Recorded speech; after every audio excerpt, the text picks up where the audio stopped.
Niger Delta King, His Royal Majesty Udure I, PhD, the OVA of Great Ijere Kingdom in Ethiopia's local government area of Delta State, has reiterated his support for Dr. Dennis Otuaro, a coordinator of the Nigerian Presidential Amnesty Program, amid calls from different camps for his removal.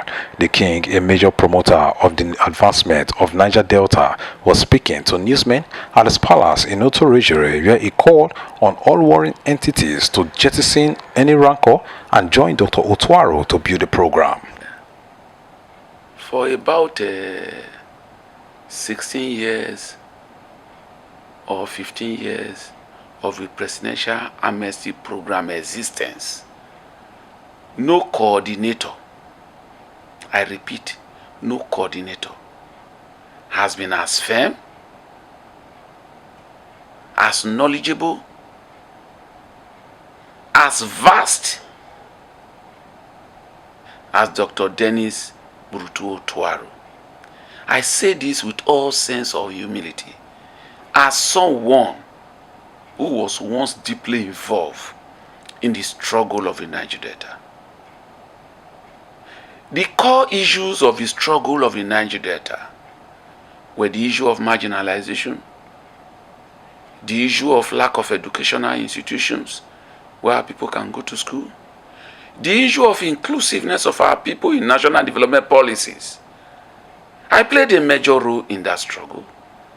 And I know that for a fact that these are the issues that Dr.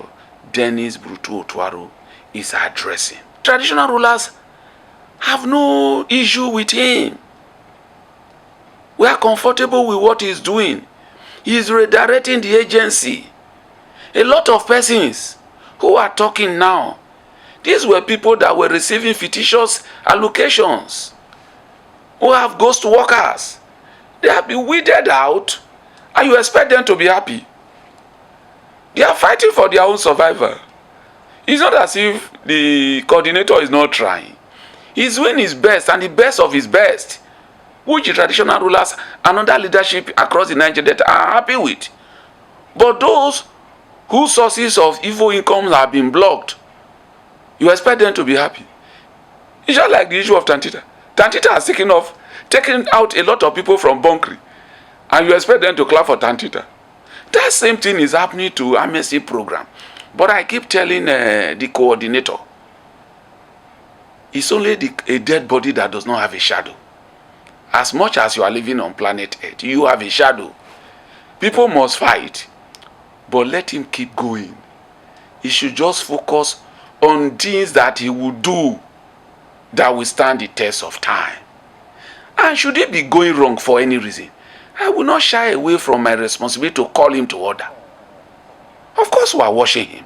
We'll call him to order if he's deviating. The aims and objectives of the amnesty program are the policy is implementing now. The amnesty program is meant to address the issue of youth unemployment, lack of education amongst youth, and you can see his approach to it. Virtually all the ethnic leadership are being discussed with. But yet, you still have the few who took the amnesty to be a personal estate, who were in the habit of getting salaries or stipend for 20,000-30,000 persons per month. Those eras are gone. They are gone for good. My few words to the coordinator is to see that if as a leader he is failing in the amnesty office, nobody will criticize him. But because he is achieving, the leaders who are achieving, they must attack you. Because you know there are people who are agents of that. They who never wanted light. You are forcing them to see light. And they are not comfortable with light. So they must fight. And fight they will do. But the peace and progress of the amnesty program should be his concern. He should focus more on what and the things that he's doing that is bringing applause. I want to use this medium to commend the federal government for the sustenance of the Presidential Amnesty Program. I also believe that at this stage, what should be more paramount to the Presidential Amnesty Program should be things that are more visible in the area of education, in the area of skill acquisition, not in the area where people are clamoring for increment in 60,000 stipend.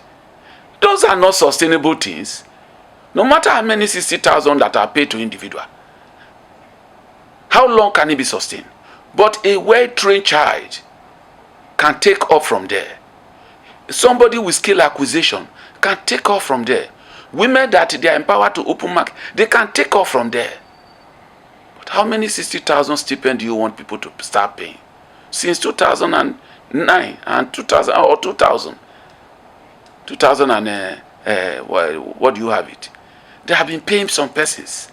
So if you came into the amnesty at the age of 30 and they have paid you for 16 years, that brings you to 46. At 46, what can 60,000 do for you? Why don't you go for training? Those who they have trained, why don't they go to practically do what they are trained to do?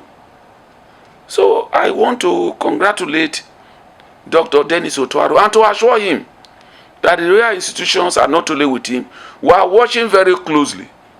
Should he be losing track, we'll get him back to the track.